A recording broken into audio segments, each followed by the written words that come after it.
नमस्कार दोस्तों, हमारे नए वीडियो में आपका स्वागत है। आज बात करेंगे दुनिया के पहले कमर्शियल ब्रेन कंप्यूटर इंटरफेस के लॉन्च के ऊपर। ये एक ऐसी ज़बरदस्त खबर है, आप इसको मिस नहीं करना चाहेंगे। मैं आपको पहले बताता हूँ इसकी भूमिका क्या है। पिछले दिनों इसराइल में एक इवेंट हुआ था, उसमें वीडियो लिंक के जरिए बात करते हुए ट्विटर और टेस्ला के फाउंडर एलन मस्क ने अपनी एक्सपेरिमेंटल टेक्नोलॉजी न्यूरोलिंक के बारे में बताया था और कहा था कि ये Jesus level, God level technology है।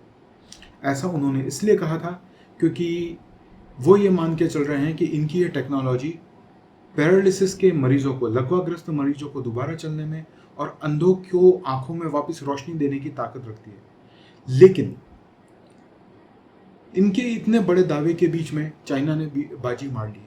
चाइना ने कॉइन की साइज का एक चिप बनाया है जो ब्रेन और कंप्यूटर के बीच में इंटरफेस का काम करेगा और इसको नाम दिया गया है नियो।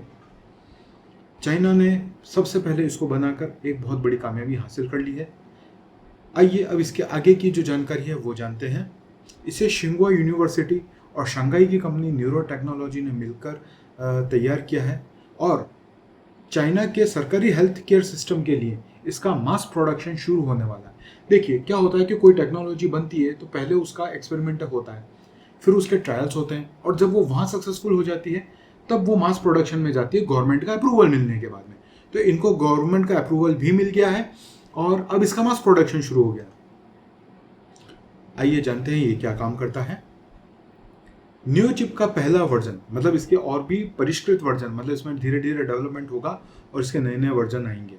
इसका पहला वर्जन उन मरीजों की मदद करेगा जिनको स्पाइनल कॉर्ड इंजरी यानी रीढ़ की हड्डी में कोई चोट आई है या पैरालिसिस लकवा की वजह से, स्पाइनल कॉर्ड इंजरी या पैरालिसिस लकवा की वजह से जिन लोगों ने अपने शरीर पर नियंत्रण खो दिया है, ये उनके दिमाग के सिग्नल्स को डिजिटल कमांड्स में बदलकर कंप्यूटर या रोबोटिक अंगों को कंट्रोल कर सकता है। अब ये ऐसा चाह रहे हैं कि हम उनके बॉडी के अंदर कुछ रोबोटिक या कंप्यूटराइज्ड वो डालेंगे और उनको कंट्रोल करेंगे, ऐसा कुछ ये सिस्टम लेके आ रहे हैं। अभी तक इस टेक्नोलॉजी का 36 मरीजों पर सफल ट्रायल हो चुका है क्लिनिकल, और उसके बाद इसको कमर्शियल मंजूरी मिली है। अब जानते हैं कि इसमें और मतलब चाइना के नियो में और एलन मस्क के न्यूरोलिंक में बेसिक अंतर क्या है। आपकी स्क्रीन पर भी ये पॉइंट्स आएंगे। अब एलन मस्क का न्यूरोलिंक और चाइना के नियो के बीच में अपन कंपैरिजन कर रहे हैं इन्वेजिवनेस, सर्जरी का तरीका। जो एलन मस्क साहब का न्यूरोलिंक है ये बहुत इन्वेजिव है। इसको दिमाग के अंदर सेरिब्रल कॉर्टेक्स तक इलेक्ट्रोड्स के थ्रू इलेक्ट्रोड्स को डालता है, मतलब इसके लिए बहुत ज़्यादा सर्जरी करनी पड़ेगी। और चाइना का जो नियो है ये लेस इन्वेजिव है, ये खोपड़ी और दिमाग के बीच में बैठता है, दिमाग के अंदर नहीं घुसता है। प्लेसमेंट की जगह सीधे ब्रेन टिश्यू के अंदर, मतलब ब्रेन टिश्यू के अंदर कोई चीज़ डालना बहुत आसान नहीं है, बहुत रिस्की मैटर है। हल्का सा कुछ इधर उधर हुआ तो मामला बिगड़ जाता है, इसलिए वो थोड़ा रिस्की है। और ये जो चाइना का नियो है, दिमाग की भारी सुरक्षा परत ड्यूरोमीटर के ऊपर 8 सेंसर्स लगा के बिठाया जाता है, इसलिए इसमें इतना कोई टेंशन नहीं है।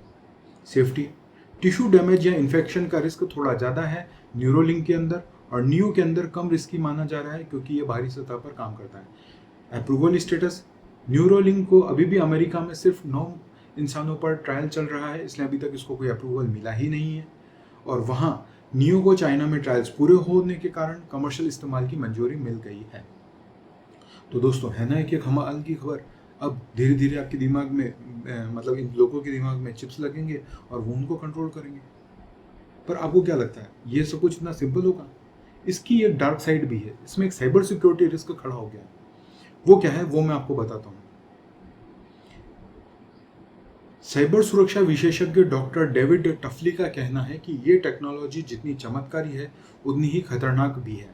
अगर कोई भविष्य में इस चिप को हैक कर ले तो वो मरीज की यादें, विचार चुरा सकता है या उसके अंगों के मूवमेंट्स को भी रिमोटली कंट्रोल कर सकता है।